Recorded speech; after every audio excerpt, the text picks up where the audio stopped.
This is Kal Kat, the Kal Katster, and this is a review of the Little Mermaid remake. So I have seen the Little Mermaid remake. This, of course, is the weekend that there normally is Fanime. We only went on Saturday, so this is Sunday. We're not going back. We don't have any more money for it. Maybe next year. Maybe with a better camera than the cell phone camera. That'd be nice. We'll see. Anyway, so the Little Mermaid. Let's jump right into it. Pros and cons and all that stuff. The pros. Haley Bailey does an excellent job mirroring Jodie Benson's performance a little more as the mermaid, and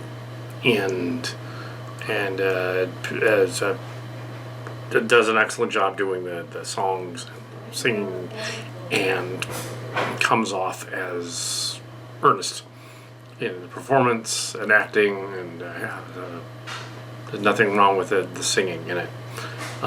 So at least for there's a song number where Eric sings, in which his voice isn't anywhere near the range of hers, but he does, but he tries.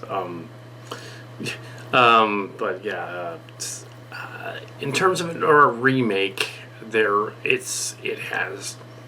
reminds me of the Beauty and the Beast remake more than the Cinderella one and the Pete's Dragon one and the other ones that were earlier. The Jungle Book one was this was a bit better than the Jungle Book one.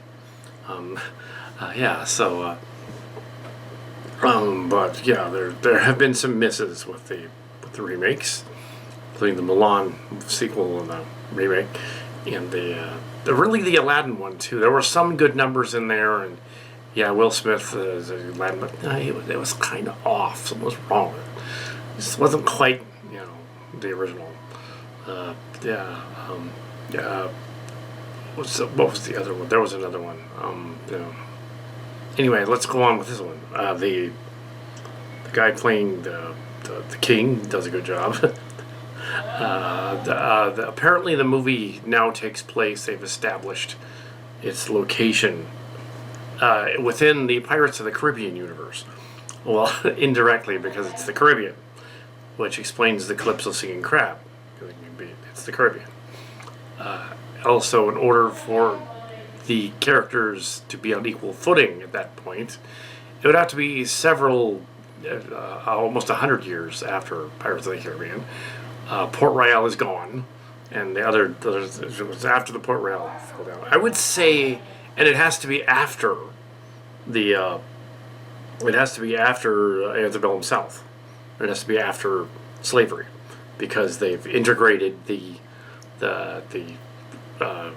white characters and the black characters in their society, and the queen of this island nation, probably the Dominican, is in it, and she's and the prince is a white dude, and so they have that, and the butler is probably like Cuban or something. Hard to tell what he is. So they've mixed everything together. Probably nationality-wise, it makes. So here we are again, Little Mermaid movie. They left out the song Les Poissons because they thought it would be too silly. Yet they did other silly songs like the one about they added the songs with a seagull. There's the Scuttlebutt song and the other one from the longer version. They added the two songs from the longer version and from the Broadway version. And the Scuttlebutt song is silly too, so I say they should have included Les Poissons, because I guess they were like, oh, wait a minute, if they're fish, then how they... What I would have done in that scene, I would have done it similar to how he did Under the Sea. The Under the Sea part was spectacular and bright and cheery and everything. The rest of it, Under the Sea, was murky, but no, but this Under the Sea part, that was the best part. What they should do when they plug this movie in the theaters, show that song, play that in the commercial, and then people will go, "Oh, it's so bright and wonderful! I have to go see it right now." Play that song. Just play that song. That marketing is, all over the place for this. It's not getting people to watch it because it's going into the dark cave and seeing the thing and going part of your world, and it's like, it looks dark. Yeah, it's just not appealing. You gotta make it look appealing. You know? The trouble with the Disney movies. The same thing would happen with Strange World with the thing, which was yet another Disney movie that was kind of its own thing. It was kind of paying homage to Studio Ghibli type of stuff, but it kind of and other stuff, other people as well. But in that one, they were doing the Kal Kat and Mark's Cards story idea from back in 2015 that we pitched to Disney. They did the Prince finding his prince. That was that one. So they did that one. Had something to do with Strange World, which tanked. So yeah, we're not involved in the tanked. But no, that's where they got the idea for the boyfriends together, the Prince. Yeah, it was us. We thought of it. They said, "Oh no, it's 2015. We don't want to do that. It's not right yet." So they waited almost 10 years to do it for real.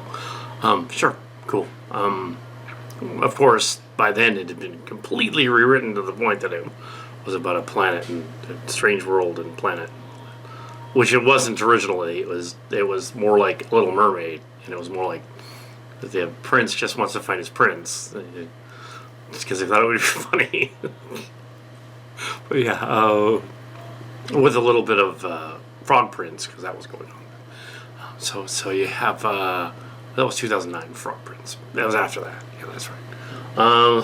So what was going on in 2015? Was it Brave? It was Brave, I think. One of those Pixar movies. Might have been Toy Story 3 at that point. Anyway, something like that. But yeah, we kind of inspired that. But of course, yeah, it didn't make any money.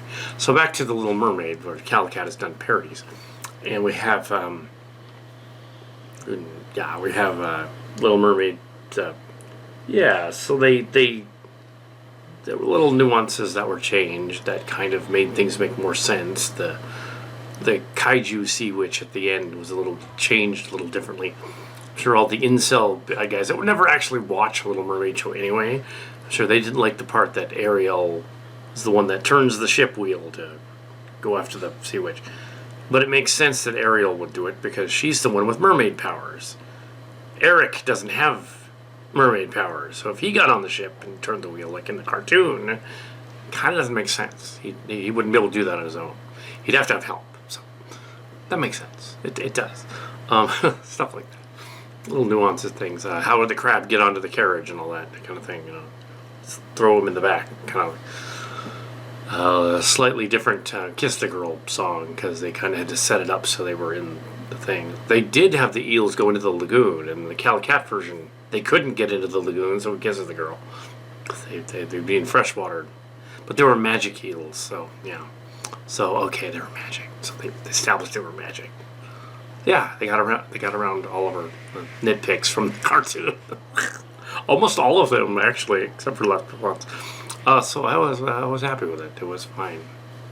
There was a little 2-year-old, 2.5-year-old running around in the front theater in a little outfit. There was lots of kids watching it. Probably had no idea what they were looking at. And so yeah. So yeah, fine. The chemistry was good. The stories were good. Some people were complaining that Rebel Wilson as the Sea Witch wasn't nearly as charismatic as, well, how could they be as charismatic as the person who played the Sea Witch in the first one? It would be interesting what they do with Moana when they get to the shiny crab. My choice would be get Elton John to play the shiny crab in the live action one. But yes, instead of Silly Kelly in the original, do that. It wasn't really Silly Kelly; just acted like him. But yeah, they mentioned Matt. So they try to skirt around that it's near Port Royal in the story. It's the Dominican, but it kind of would have to be. It really would. They mentioned Brazil and colonies and stuff, and they kind of skirt around. Oh yeah, there would still be slavery there. So where would they really be? So it's got to be in the 1800s when the story takes place, somewhere in the 1800s, somewhere after the Civil War, probably around 1880 something. Probably.